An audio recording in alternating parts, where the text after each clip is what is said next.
အားလုံးပဲမင်္ဂလာပါအားလုံးစောင့်မျှော်နေကြတဲ့ဒီမင်းသားရေးရှာရခန်းရဲ့ဂျာဝင်ဆိုတဲ့အိန္ဒိယရုပ်ရှင်ဇာတ်ကားကြီးကအခုဒီတောက်ကြနေမှာစတင်ပြီးတော့အကြည့်ကြည့်လို့ရရေပေါ့နော်ဒီဒီဘက်စနေဒီနေ့ငွေအတွက်ကတော့ IMDb 7.5 ရရှိထားတဲ့ဒီ Bollywood အိန္ဒိယကားကြီးနဲ့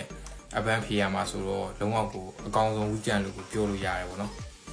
ပထမဆုံးလည်းပြောရမယ်ဆိုရင်ဒီဇာတ်ကားကိုဒီအသက်22နှစ်နဲ့အသက်55နှစ်အတွင်းမှာရှိတဲ့ယောက်ျားလေးရောမိန်းကလေးရောကသဘောကျလိမ့်မယ်ဘာလို့လဲဆိုတော့ဒီဇာတ်ကားကလူကြီးလူငယ်ကြိုက်မဲ့ဇလန်းစက်ရင်ပုံစံမျိုးဖြစ်တယ်ပေါ့နော်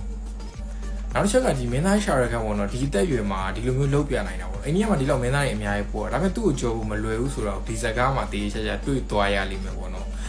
နောက်တစ်ချက်ကတော့ကျွန်တော်နည်းနည်းလေး surprise လို့ဖြစ်သွားမယ်ကျွန်တော်တို့အိန္ဒိယကားတွေတော်တော်များများမှာနှစ်ကိုဝဲတွေပါတယ်ပေါ့နော်ဒါပေမဲ့ဒီကားမှာကလုံးဝငငယ်တုန်းကအိန္ဒိယနှစ်ကိုဝဲပုံစံပိုင်းမျိုးကိုပြန်ရတယ်ဗျ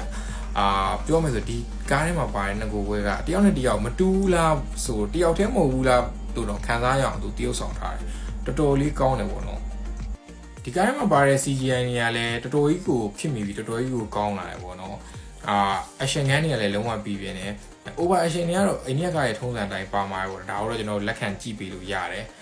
နောက်တစ်ခုကမင်းသမီးတွေအများကြီးပါတယ်အကုန်လုံးတော်တော်ချောတယ်ပေါ့နော်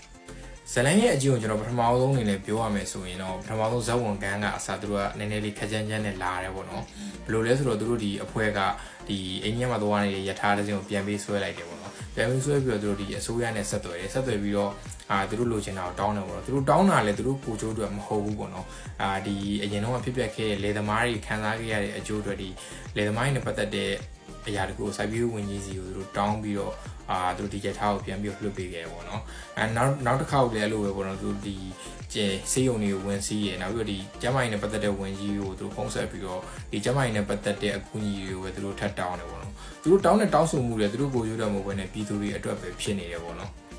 အဲ့လောက်ဆိုရင်ဇလန်ကဘယ်လောက်တောင်စိတ်ဝင်စားဖို့ကောင်းမလဲဆိုတာအားလုံးခံမှန်းမိလောက်ပြီပေါ့နော်ဘာလို့လဲဆိုတော့ဒီထဲမှာပါတဲ့ဇက်အိမ်တွေအများကြီးပဲကျွန်တော်ခုနပြောလိုက်တာဇက်အိမ်2ခုလောက်ပဲရှိသေးတယ်ဇလန်က2နာရီနဲ့မိနစ်50ကြာတယ်လုံးဝအိန္ဒိယကဝါကြည့်အောင်ပေါ့ဘာလို့လဲဆိုအခုတလုံးမှာထွက်တဲ့အိန္ဒိယကတွေတော်တော်များဖေးတယ်ဒါပေမဲ့ဒီကားထွက်လာတဲ့အချိန်မှာတော်တော်လေးကိုအားရစေရောနော်အိန္ဒိယကတကားကိုကြည့်လိုက်ရပြီးပြည့်စုံသွားတဲ့အရာတခုကိုပြန်ပြီးတော့ခံစားရတဲ့ feeling တခုကိုရတယ်ပေါ့နော်ဇလန်ဆိုင်နေအရန်ကောင်းသလိုအတိတ်ကိုပြစ်စုံပန်ကိုပြန်သွားတဲ့ဇက်ကွက်တွေကလည်းအကုန်ကိုမိုက်တယ် IMDb 7.5 နဲ့ညီမျှတဲ့ခံစားမှုလည်းပေးတယ်ဒါကြောင့်ဒီ2023ကုန်ကန်ဒီမှာဒီမင်းသားရှာရခန်းရဲ့ဂျာဝန်ကတော့တော်တော်လေးကိုအားရစရာလည်းဖြစ်တယ်ပေါ့နော်အဲ့တော့အခုချိန်မှာပေါ့နော်မကြည့်ရသေးဘူးဆိုရင်တော့ဒီကားကလုံးဝကိုကြည့်တဲ့ favorite scene တွေမှာပါသွားပြီအဲကြောင့်ဒီကားကိုမဖြစ်မနေကြည့်ပါလို့ကျွန်တော်ပြောချင်ပါတယ်အားလုံးကိုကျေးဇူးတင်ပါတယ်